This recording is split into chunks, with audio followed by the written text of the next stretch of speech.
ndetse Kevin ari gutrendinga cyane kubera reaction yakoze ariko kandi ntago bamuvuze wenyine bamuvuganye n'uwo bita Logan Joe yego zirabwebwe bavuze se ntago ari itangazamakuru babwiraga Ribu yavuze ko nyine ba Kevin basangiraga n'abo bantu yego twakabaye tugira amakenga twakagize gute ariko se wowe uje mu kabari umuntu akakugurira icupa uramubasanga amafaranga wayakuye he ari gusabira Kevin ngo ajye iwawe ntabwo ntekereza ko ari ikintu cyiza yakifuriza umuntu cyane ko uyu Kevin ntekereza ko ibyo utanabimukangisha kubera yuko aramenyereye 2018 Kevin yavuye iwawa yari ariyo Mucambuzi se bwamaze kumwakira arabizi ubwo buzima yabunyuzemo ntabwo rero icyo kintu cyo wakangisha umuntu agarutse ubu abwiye amagambo akomeye buryohe bitwaje yuko ari umusirikare hari intwari ngo y'igihugu ngo yarwanye ngo yagiye muri za misiyo yitwaje icyo kintu ahise yirukanyira muri ribu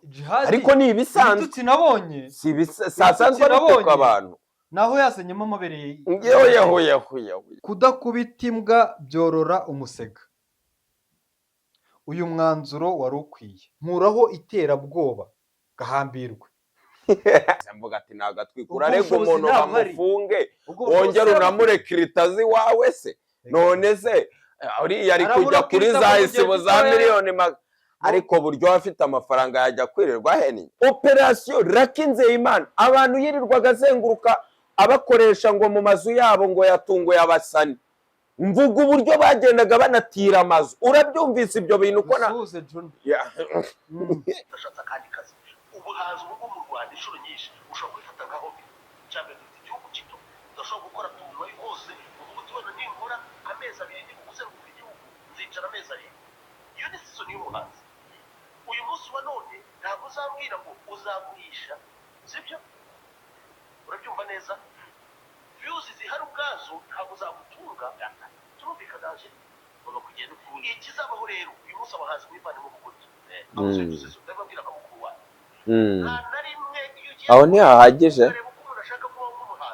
ubuzima mushaka kubaho bwo kuba muri aparitoma nziza kugira imodoka nziza n'abahanzi ngo bareka ubugoryi ibyo bintu Kenisi yarabikoze nawe ubwo nawe ibyo yavuyemo twabyita ikisi hari uko babuze imana atari uko bitagutunga noneho biraza kugaruka ku kintu navuga ko nyine amazina y'abahanzi n'ubwamamare bwabo nyine birimo biraruta ubushobozi bwabo umuhanzi ari gusohora indirimbo imwe kubera ko bayikinnye mugani ku bitangazamakuru abantu bakumenye ugatangira kumva ko utari butege moto yego kandi nibwo bushobozi ufite cyangwa se no kugenda n'amaguru depression igatangira kugutamira utangira kurwana n'iki nuko ubuzima uri kubamo budafite aho uhuriye n'izina ryawe uko ringana.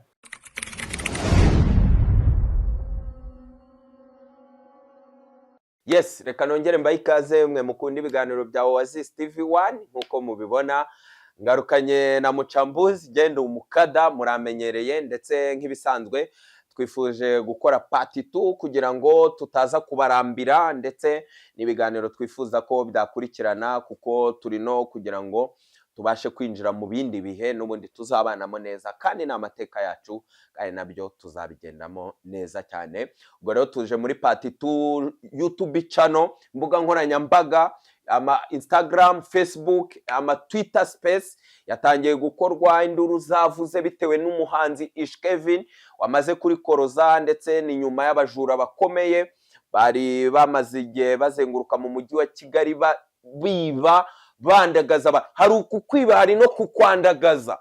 Can you imagine? Hari urugero numvise rwambabaje rwose nanjye ndavuga ati kwa kweli ibi bintu byawe bifashe indi ntera. Hari ukuntu umuntu yazaga akakwambura akagutega akagira gute ariko kuza ugasanga muri parking imodoka y'umukiri irenze ukazana ibyuma ukayidesactiva, wamara kuyidesactiva mu kanya nk'ako guhumbyaje yayatsa byakwanga ugahita uza mu modoka nziza aho ngati tuba depani ukaba noneho na PS wa desactive ukazikuramo ukamushyiramo n'ibishaje noneho ukajya no kuzimugurisha mana yanjye ngo bakaza sindaguha ijambo mucambuzi washyushye ndi kukumva ntago nashyushye wayatende kukumva saho ngaho birababaje ariko musa birababaje tuvugisha ukuri bakaza kuri sitasiyo bakakubwira ngo shyiramo full tank ukishyiramo avuga ati tubone ubitse indaho ko twishyuza nta n'isoni ibi bintu bawandagaje ntutwaye ye utwaye n'ay'akazi ke kugira ngo bamwirukane koko ibi bintu rero turashimira Imana turashimira ubuyobozi bw'igihugu haba n'akazi RIB iri kugenda ikora bikaba ibi byose bigenda bishyirwa ku karubanda ku mugaragaro nagiye mbona abantu benshi bakritika bavuga ngo ni gute berekanya amasura yabo direct kandi hari ukuntu mwayahishaga hari ukuntu mwayakropingaga abantu benshi bagenda bavuga ngo ubundi nibyo kujya binamenyekane ndetse tuza kubona n'ubuhamya bukomeye bwa murumuna wa Miss Naomi nawe wagaragaye atanga ubuhamya ko bamugiriye nabi ni benshi ni byinshi twabonye ariko iyi nkuru ndagira ngo tuyinjiremo neza sindaho ijambo mucambo mana yanjye bari kukubona muri frame ukuntu watangiye gushyuha ndagira ngo mucambuzi uri kundambira ni kukurambira kuko ndagira ngo nkwijambo noneho witereke mbanze mbivuge mbimareyo noneho witereke neza ahubwo utubwire icyo wakuyemo ingaruka ndetse wite cyane ku muhanzi Kevin na Logan Joe ngewe ejo nari bize cyane ariko natunguwe na poste yawe kuko nawe ubukurikiranira hafi ufata poste uyishyira kuri stati ariko caption yayo utangira kwataka Kevin ku buryo bweruye ati Kevin mvuze ngo iki ceceka uri kwataka abanyamakuru bagenzi banjye kandi ari murangira narakubo mbabarira oya umunyu se na screenshot nafashe uravuga ngo nkaho murangira BTR bakotinze niwe noneho ubwo nimbere yuko iriya post abantu bagendaga bavuga ngo Kevin agiye kurega RIB muri RIB ubwo ibyo byari bitaragerwa ko byaje nyuma ko byaje nyuma ya post yawe post yawe yari isanzwe ariko caption niyo nagize ikibazo ndi gusobanura nge nyibonye inkurikirana inkuru kuko nari bize donc wewe yibonye watatse Kevin kandi ntaramenya iby'inkuru yego ndavuga ati mucambuzi noneho harahiye ubwo rero niyo mpamvu navugaga amagambo menshi kugira ngo witereke neza winjire muri iki kintu uze no gukomoza cyane kuvuga ngo ese ingaruka zo kwerekana abantu no kutaberekana ni zihe ese nyuma yaho ko twagiye tubona kese z'abantu berekanye nyuma yaho bakaba nabere ntibagaruke kutwereka ko babaye abere ibyo byagiye bigaruka ariko uze kwitsa kuri Kevin na Logan Joe ndetse urufite n'abandi bantu uri bugende ukomozaho turebe mu by'ukuri ubuhanzi nyarwanda buragana he ko twe twibanda muri showbiz ikaze mucambuzi unyemerere uze kugira umuntu usuza mbere yo kwanzika ufite ahantu ahuriye n'iyi nkuru mushake nukuri wamfura we banza usubiriza abakunzi bawe wazize yego reka mbashimire ndetse n'abasuze abadukurikira umunsi ku wundi kuri Oasis TV1 butwereka urukundo navuga ko ntagereranywa yego ntabwo ari igihe kinini gishize dusa naho duhuje ariko feedback ntabwo ari mbi yego ni byiza cyane nukuri ntabwo ari n'ibya buri muntu buriya hari igihe aba akaronda Imana ibiri kugutera yego tubashimire rero ko batwakiriye neza kandi babikunze mu gihe nawe wari urimo witereka ariko nanjye nza nitereka inyuma mu gacaca urekura yego hanyuma rero umuntu se nasuhuza reka mushake wamfura we umuntu ufite ahuriye n'iyi nkuru ugiye kwinjiramo umurebe rwose buriya usuje nkamunywanyi wanjye Angeli mutabaruka n'ibyangwa mushake si wapi ntago reka nsuhuza ahubwo Kenisi kapo kuko wenda ntabwo nakurikiye ikiganiro wenda yagiranye na Mutabaruka cyane ariko akantu kakwirakwiriye cyane bigaragara ko nawe ikintu yari yakitingagaho gisa naho ari gifite aho gihuriye n'ibyo tugiye kugarukaho natwe byumvikanye wowe wasuhuzaga ubwo rero mu bihe bishize twagiye tubona n'ubujura bwari bukomeye n'ibirahure bimenwa n'ibiki ubona bikomeye byaje guturishwa kubera wa mutekano wacu w'uburempekabure ubwo rero byaye bigarutse aba bantu baratunguranye injira muri iki kintu rwose neza nka mucambuzi ariko uze kwitsa kuri ba basitari banjye yego n'ubundi twebwe tuba tugomba kugaruka ku bantu navuga ko bafite aho bahuriye n'imyidagaduro kuko nibo abantu bamenye. Yego. Ntabwo uyu munsi nibuze kuza kuvuga umwe muri bariya bahungu kuko ntawe ubazi, ariko kuko bifite ahantu biri guhurira ndetse no guhurizwa n'abantu nakita ibyamamare. Yego. Wabagarutseho no mu minsi ishize hari ahantu duheruka guhurira. Wamivuge se tuvuga ati nanjye narababonye babatamo nyine utuntu dutandukanye, nta kintu bariho. Yewe we nari nanze. Witonze gato. Hanyuma twabonye ko RIB ariyo yamenshoninze izina Ishkevin. Yego. Ndetse Ishkevin ari gutrendinga cyane kubera reaction yakoze. Ariko kandi ntago bamuvuze wenyine, bamuvuganye n'uwo bita Logan Joe. Yego. Ariko Logan ntawe uri kumugarukaho cyane kubera iki? Nari mvuze ko uwitwa Ishkevin ari kugaruka mu matwi y'abantu cyane ndetse ari gutrendinga cyane, ari naho byahereye bavuga ngo Ishkevin ngagiye kurega RIB muri RIB cyangwa agiye kurega Murangira muri RIB. Yego. Njyewe ku giti cyanjye ukuntu nabonye biriya bintu, Ishkevin niyo yari kuba beshyerwa, niyo wenda bari kuba batatohoje, ntabwo cyari igihe nyacyo cyo guhita avuga. Timing igihe yabivugiye ntibyari ngombwa. Yego. Niko njye mbibona. Reka nsome poste yiwe kuri IG. Yego. Yavuze ngo nari nzi ko ibi bintu byo gushaka gusebya no kugusha umuhanzi bitagikorwa na media. Bitagikorwa na media zikomeye nk'igihe cyangwa inyarwanda.com. Izi nkuru ziri totally wrong. Mu gitondo ndajya kuri RIB. Urumva? Mu gitondo ndajya kuri RIB gutanga ripoti kuri ibi binyoma aba bana biba ntabwo bazi. Kandi ni ibintu RIB yacu itayoberwa.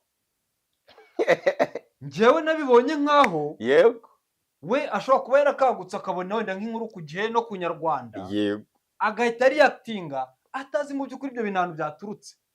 Kandi ababibonye ngira ngo babonye yuko abanditse inkuru banditse bari gukotinga nde, bakotinga umuvugizi wa RIB kuko ni wowe wamentioninze ayo mazina. Yego, yakaba yarikomye ahubwo direct akikoma uwamuvuze, atikomye itangazamakuru. Yego, niko nje navuga. Rero timing ntiyari nziza yo guhita reactinga kuriya.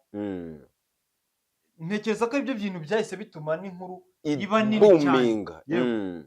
Rero no mu kanya uwitwa Eminyawe yabigarutse bavuga ngo ndi kubona Inyarwanda ngo Inyarwanda ivuye muri RIB.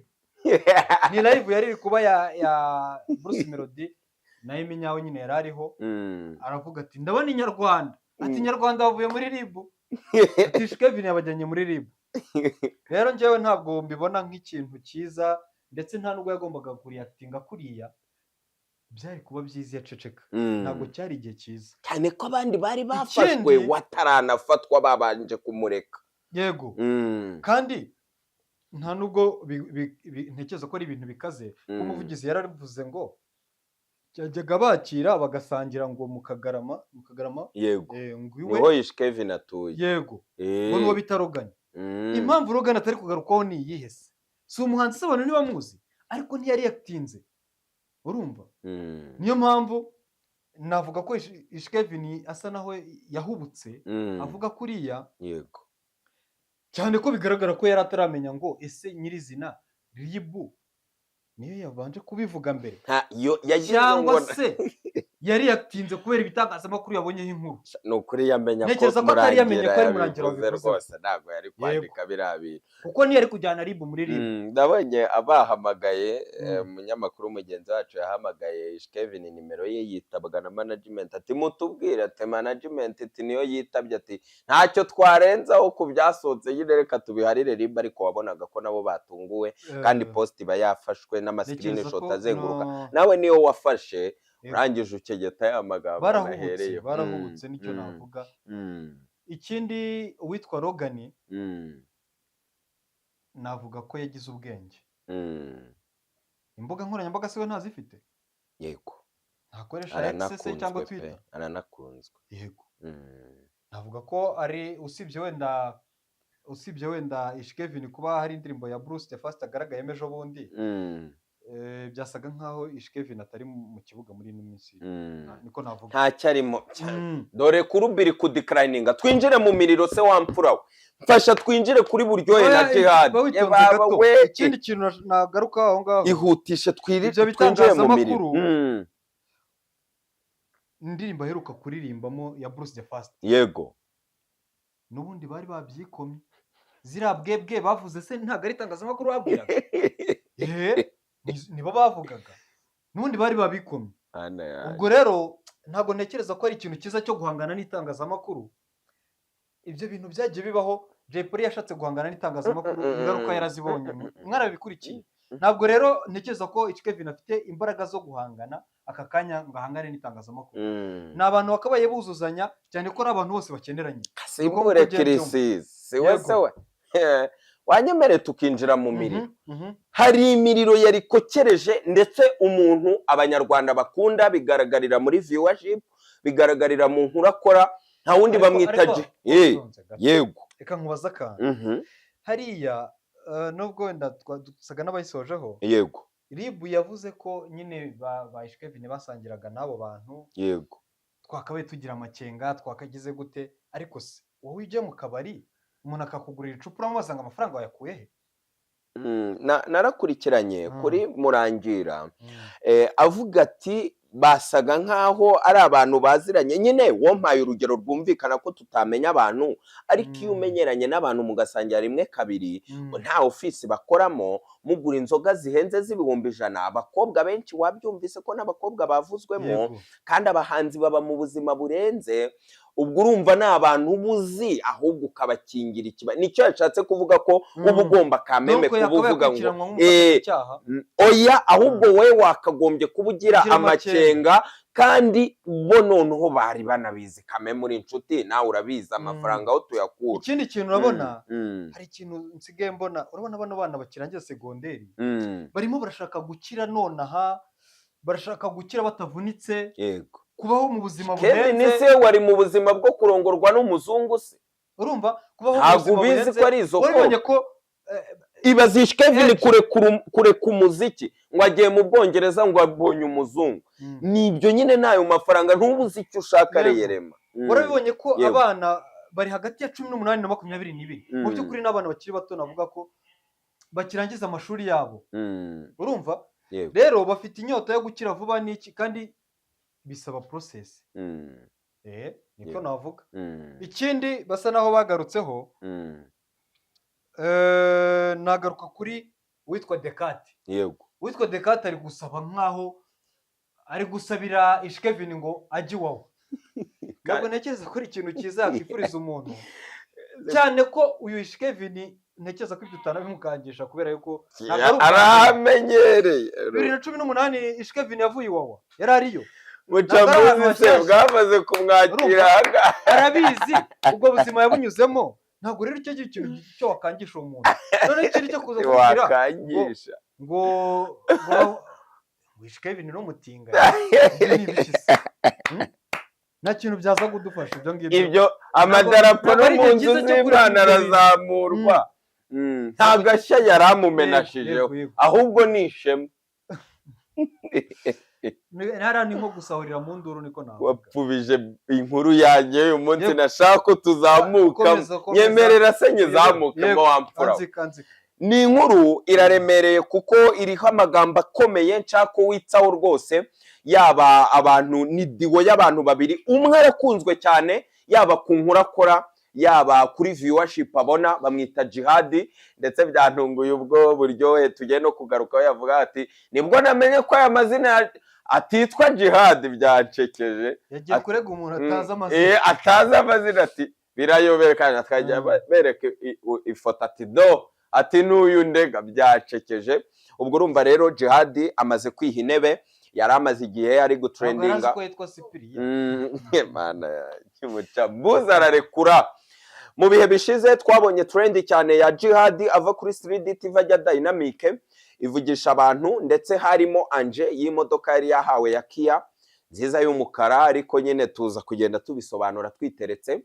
Inkuru iza kuba kimomo birarangira. Ejo bundi yaragarutse kuri trendi, baguzwe na Isibo Radio, ndetse bavuga ngo nyine nawe ahedinze abatara mashuri nyine aciriritse, ariko nawe nta menase yabonye, kuko yari asanzwe abizi, yariyakiriye n'ibindi bikomeye Yago yamuvuzeho yeruye, kuko twe twari dusanzwe tunabizi, nabyo byamusize ahagaze. Ubu rero yaragarutse muri iyi saga, amagambo akomeye Buryohe yakoresheje. Byansire koko Jihad yamwandagaje, ariko Jihad yandagaje abantu bangana iki ntaraguha ijambo. Ese ejo bundi nabonye bari kwikoma Kasuku muri kese ye na buri kano na buri nguni, ngo Kasuku ngo yirirwa tuka abantu. None se n'ubwa mbere yaratutse abantu nyine ntimwari mubimenyereye, ariko akaba imbarutso ituma ibyawe bijya ku karubanda. Nabonye na Godfather bari kumwihango, nawe ngo arazanga ikinyabupfura gike ngo akamenasa abantu, nawe bikavugwa gutyo. Ariko se mu by'ukuri Jihad ntasanzwe aza noneho ngo atari kuri YouTube ngo bagustriking, nayivuze na DJ Brian kuri ayiji, urabyinjiramo koko twabonye ikinyabupfura. Uburyo yafashe Yago nawe bakamugira icyo nazi, urabyibuka. Agarutse ubu abwiye amagambo akomeye Buryohe bitwaje yuko ari umusirikare, hari intwari ngo y'igihugu, ngo yarwanye, ngo yagiye muri za misiyo, yitwaje icyo kintu ahise yirukanyira muri ribu. Bya bintu tuvuga, ninde witwaje ko ari umusirikare? Buryohe. Ntabwo mbyemera gutyo. Ubwo uraza kutubwira nyine, nge ni muri intro yanjye mbwira abantu ibintu bakeneye kumva. Buryohe uyu ni umusirikare, yarwaniye igihugu, byageza aho yerekana ngo na certificate, kandi berekana imidari, ariko buriya yenda nayo azayerekana n'ama episode. Urabigarukaho. Abantu batangira kugenda bavuga ngo yitwaje icyo kintu, ngo nawe ngo yihutira mu kurega nyine, kandi nawe urabizi ko Murangira mu bihe bishize yabikijeho ama YouTube channel yigisha ibintu bibi. Icyo kintu ntukirenza amaso, bitswaho ku murongo wa mbere Buryohe TV. Uziko ibintu by'ibitsina bo babivuga mu mazina. Ubwo rero terura icyo kintu, Jihad, Buryohe, ndetse bose ko atari abatagatifu, aba Jihad yaba Buryohe. Ubwo urekure nawe umuriro w'uyu munsi wamfura we. Bose ubatwarire hamwe. Ibyo kurekura ni ibyawe. Yego njyewe ntanga my opinion. Yego. Nje niko mba numva ibintu. Yego. Uyu Buryohe na Buryohe we babiri. Yego. N'abantu bamenyerewe kuvuga ibintu bijyanye na jigijigi cyane. Yego. Sibyo? Jihad nawe turamuzi ko ari umushegu wuzuye. Yego. Ndetse no kuba ashobora kuza akabugukoza, niko bakunda kubivuga. Ntabwo ari agafu k'imvugo rimwe. Rero ibyo bavuze yuko Jihad arimo arabavugaho, ari kubakoraho content, Jihad akubwira ko ubundi ntabwo yabuze ibyo avuga ku buryo yajya kubavugaho. Ahubwo waruvuze ku kigendanye no kwiyitirira, ngo no kuba kwitwaza ko umuntu ari umusirikare akajya kurega. Yego. Yabaye umusirikare. Njye ntabwo ariko mbibona. Yego. Nta nubwo yagiye muri ribu ari cyo kintu wenda yitwaje. Ahubwo uwitwa Jihad yamusembuye aho yavugaga ko yirukanywe mu gisirikare. Yego. Zira certificate n'iki byose yabizanye kugira ngo approve ko yastashye bisanzwe, yasezerewe. Yego. Yamwandagaje ati weho wana tutsati waga. Soye nari ngiye kubivuga nanjye. No, ikintu ahubwo cyabaye imbarutso cyatumye amujyana muri ribu. Yego. Niko navuga. Niba atari nagatwiko. Sibyo? Nako kashoboka. Uratubwira. Bariya nabo turabizi baba bashaka attention. Ibyo ni ibintu bizwi cyane ko bacuruza nabo icyo nakita amashusho n'amagambo, nicyo navuga. Yego. We n'umugore we n'urubyaro rwabo nabo bacuruza iki nk'uko na Jihad agira gute. Yego. Rero ntabwo navuga yuko Jihad navuga ko wenda nawe yavuze yarengereye, aho yarengereye no kuvuga ko yirukanwe. Ni ibitutsi ariko bya gake Jihad ariko ni ibisanzwe ibitutsi nabonye si bisanzwe ariko abantu naho yasenyemo amabere amabere y'ababyeyi nicyo kintu nabonye iyo abataka ngo yarenze kuvuga kuri Buryohe ajya kuri mama wanjye ngo ubwo rero ngo niyo mbarutso yatumye bamujyana mu nzego ariko ntabwo ntekereza yuko ariyo kintu cyihutirwaga kubajyana mu nzego. umusa niwe watohoje iyi nkuru, yenda njye sinatohoje ariko yenda navuga akantu gatoya kugira ngo nawe umbwire nimba koko oya wayikurikiye njye se ko nkurikira nzana breaking, reka nkubwire akantu njye nabonye yenda urambwira ikintu kimwe nge yenda cyatumye mvuga ati byashoka ko ari n'agatwiko. ni ibintu bibiri. icya mbere ndebye tayito Buryohe yashyize ku kiganiro yakoze, nayirebye imaze amasaha 6 igeze mu 2021. nsoma tayito, reka tayito tuyisome. Kudakubita imbwa byorora umusega, uyu mwanzuro wari ukwiye. Episode ya 345. ubwabyo atangiye agatwiko, yakoze ibyo yita ko nawe bamukoreye. Donc ubwo nawe niba mugenzi we yarakoze icyaha nawe yamaze gukora icyaha. Yego, nicyo bisobanuye. umva icya kabiri cyatumye mbona akandi kantu wenda reka nkavugeho nanjye akantu kerekana yuko ashobora kuba ari agatwiko. ni ibintu yabishyize muri tiza, ashishikariza abantu kugira gute kubireba, kujya kureba episode ya kangahe yagize gute. ibyo bintu rero nta biba bihuriye. Yego, urumva. ntekereza ko nyine ni showbiz n'iki bari gushyushya, ariko abantu bo kuri YouTube navuga yuko bakabaye bagira gute boroherana, kuko bose nta muntu nta miseke igoroye. kuko twese abantu bose akenshi baza bapfa kuvuga, nta muntu upfa gutohoza na balance inkuru ye. niba yagiye gutangaza yuko yasezerewe mu gisirikare yirukanwe kubera indiscipline case, ibyo bintu nta gihamya yari abifitiye, sibyo? reka nsome wenda nka stati, ni stati yashyizeho, ngira ngo urayibona. Yego, Buryohe. Yego, ni stati ya Jihad, ariko ya postinze ifoto ya Buryohe yerekana za certificate kuzibona. Yego, n'ubundi Jihad birakwereka ko ntabwo bafite, bitanamuteye ikibazo kuba bamujyanye muri RIB cyangwa mu nzego. Yego, sibyo? aravuga ngo nkuraho iterabwoba gahambirwe.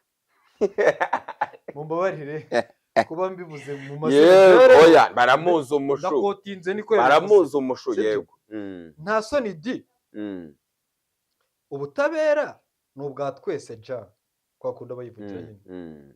uwigize agatebo ayora ivu. content yanjye ya YouTube si iyo kubavugaho kuko mfite byinshi byo kuvuga. winyasamaho ubwo butabera nimba ubukangisha gutyo yobera ku bandi. umushu abarekura. urumva? bivuze ngo Jihad ntabwo babimuteye. Yego, ariko navuga yuko nawe harimo kubahuka. ni ibisanzwe kuri Jihad, harimo kubahuka. abantu navuga yuko bamukuriye, ni abantu bakuru yakabaye yubaha nawe, ndetse kwataka abantu byakabaye bigira naho bigarukira. cyane ni ukuri. ariko uriya mupapa nawe bimwe RIB yabavuzeho yabikoze wenyine, ntabwo yari kumwe na Buryohe we nk'uko yabivuze. ariko nawe hari aho yagiye arengera muri izo titire wabigarutseho. ikindi kintu navuga, kuba nawe yaje akajya avuga ngo twananiwe, ngo twabiwe niba uyu muntu twamukarasa mu bagabo cyangwa mu ki. ni ibyaha abantu biba. umva rero mwibwirira kandi kantu ka kabiri njye nabonye, nari nkubwiye icya mbere cyatumye mbona ko n'agatwiko byashoboka, kuko sinabyinjiyemo ngo nzane n'ama breaking. ikindi cya kabiri, kuba yakomeje asubiramo ngo nabareze ngo byarangiye, ngo iyakire ngo nabareze ngo byarangiye, ngo mumbabarire. yego, agasozanya ngo ngiye go kujya nkwemeze ngo ndakurekirita nkuzane kuri Buryohe TV ngo nkube umushahara wawe gatatu. Nahise mvuga ati nagatwikura rego umuntu bamufunge wongera unamurekirita azi wawe se. None se uriya ari kujya kuri za isibo za miliyoni ariko Buryohe afite amafaranga yajya kwirirwa heni. Umbabarire mwamfura nyine no gutambuka abana bataruzuza imyaka bamansura bira bintu byo bashoye ubwo we si umumansuzi mugende mu mvuguruze yego umumansuzi byo nawe ntago barabivuze genda urebe yahenuza n'imyaka ibyo nkubwira ibintu bashoyemo abana babo byagije nabyo ntago arakantu kuko ari sawa ari ikindi kintu wari wansabye gusa naho nkomozaho yego ndakubwira ngo uze no kunyibutsa ikigendanye no kuba amasura y'abantu agaragazwa bari suspect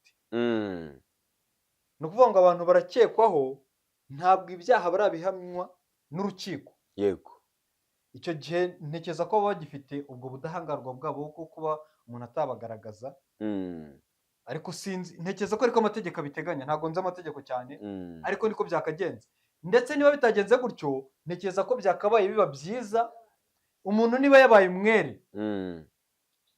akurwaho icyasha yego nuko nguko mba mbyumva yego ariko ntabwo tujya tubibona twagiye tubona nka kese za covid z'abantu baparedingaga bo baraberekanaga bo nta nibirenze ariko abandi banyabyaha bo batandukanye babahishaga nk'umuntu warebye verisiyo ya mbere babahishaga menya hari n'igihe hari itegeko akakubona witwa suspect yego urakekwaho bamaze kuvuga ko ibi n'ibi byagenze gutya yego ariko mu by'ukuri wenda umuntu ntazongere kubona inkuru ko wenda uko byarangiye utarakurikiranye koze follow up ugakurikirana uko byarangiye nge umuntu abakigushinja ko bya bintu ari byo yego niba warabaye n'umwere ntabyaze yego ntabyaze nge mu bihe bishize mucambuzi najyaga nkurikirana izi nkuru nkabona bagenda babahisha nkabona bashyizemo akantu yenda uwaje gufata inkuru akamubona ariko yego bakamaskinga urumva rero natekereje ko ari nk'inkuru iza kugira ngo ibe n'akabarore yenda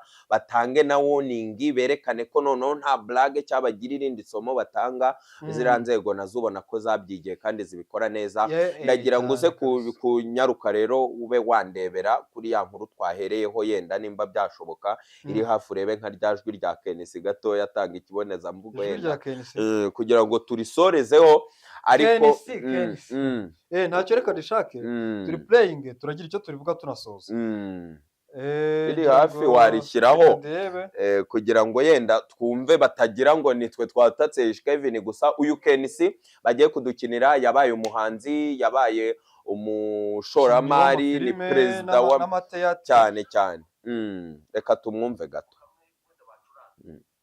kuri mike reka nishake neza n'imvura ndumva irimo ibizana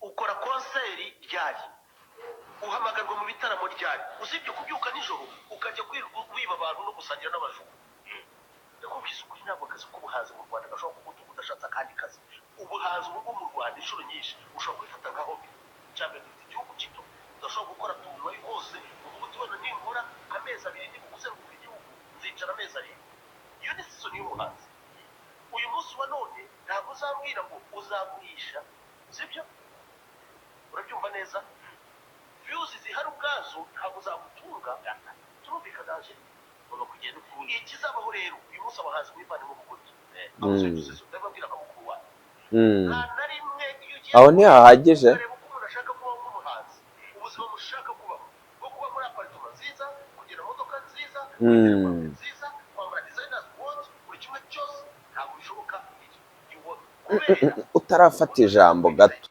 nushaho ugarukiraho utarafata ijambo keyword nashaka ko twumvisha abantu kugira ngo nawe uzikomanteho ziratambutse aho Kenisi avuze ngo barashaka kugendera mu mamodoka meza ibiki n'ahandi yavuze ngo ntago views zihari zagutunga nagira ngo tuvugeho ibintu bibiri kimwe nakoze inkuru nawe turi kumwe sobanura uburyo operation Lucky Nzeyimana abantu yirirwaga azenguruka abakoresha ngo mu mazu yabo ngo yatunguye abasani. Mvuga uburyo bagendaga banatira amazu. Urabyumvise ibyo bintu ko na Chambuzi uraha nawe aba yenyegeza. Ibyo rero ubwo nawe urabikoraho comment yawe. Ikindi ni kuri viewership, ndetse viewership abenshi banashinjwa kuzigura ubwabyo, n'izo views nke zihari hari nkeya, n'izo nkeya ziragurwa. Ubwo rero nawe byinjiremo nka Mucambuzi kugira ngo twigire ku musozo wa mfura we. Yego, icyo navuga Kenisi tavuze ko mu Rwanda umuziki utatunga umuntu, ntago mbyemeranya nawe. Yego, ntago mbyemeranya nawo ngaho, kuko turabizi abo umuziki utunze. Ariko hari abo bitarakunda, bisaba ko nyine babanza gushaka utundi tuntu, ndetse n'abafite utundi tuntu bakora igishoro bagikuye mu muziki. yego, Icyo ngicyo kibe kiriye rwose.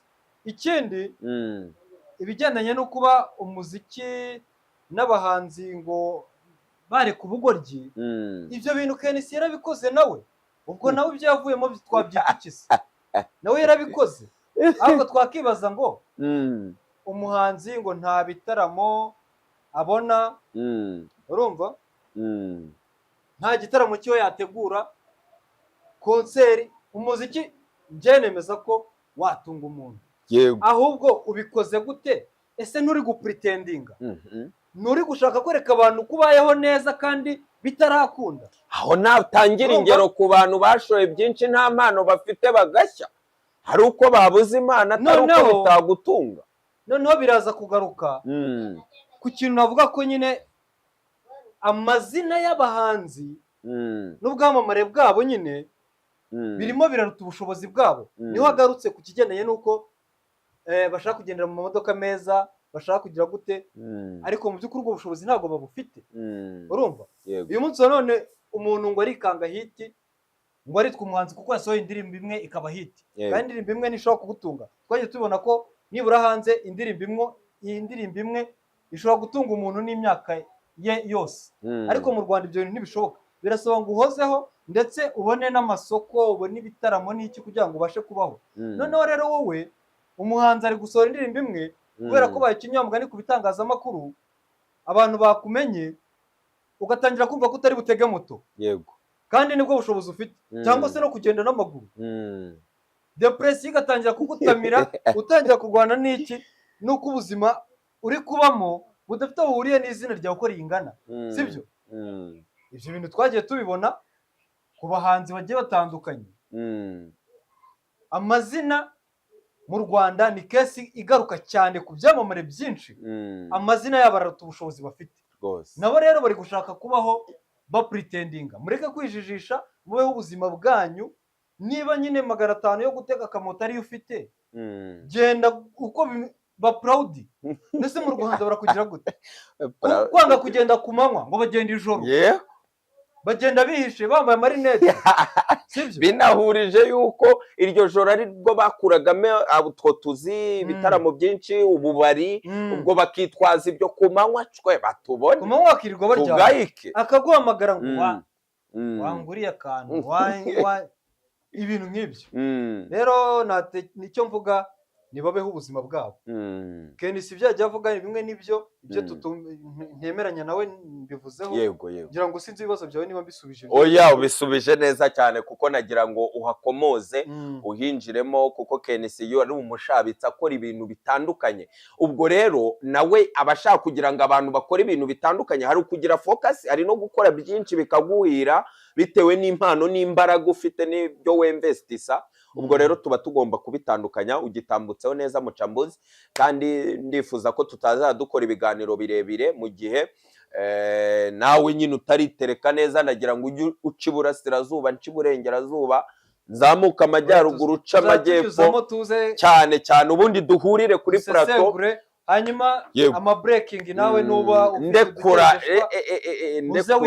cyane wenyegeza hari madiwo tunyuranyamo. kandi nanone inkuru byaba ngombwa ukayitara, nanjye byaba ngombwa kugira ngo tuzane inkuru nyinshi ndetse tugomeze dushyushye muvoma yacu. ngira ngo akaryoshye nigahora mwitama mu gihe imboga mbi zidashira mu cyungo. Reka dushimire abari badukurikiye dusoreza ahangaha. Oya ntidusoreza aha, ntababwiye ngo mukomeze mu nterera ijisho kuri Mucambuzi wanjye nkuko nanjye mwabikoze nanone kugira ngo muvoma iryohe.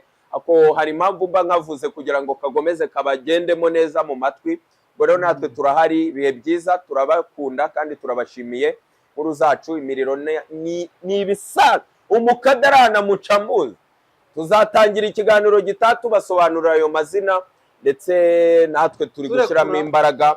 Nyuma yacu turashaka abaterankunga baha brandinga Oasis TV1, indi bitangazamakuru nabyo bigenda bidutamira nibyo biraka kandi natwe twitereka mudukunda mudukurikirana.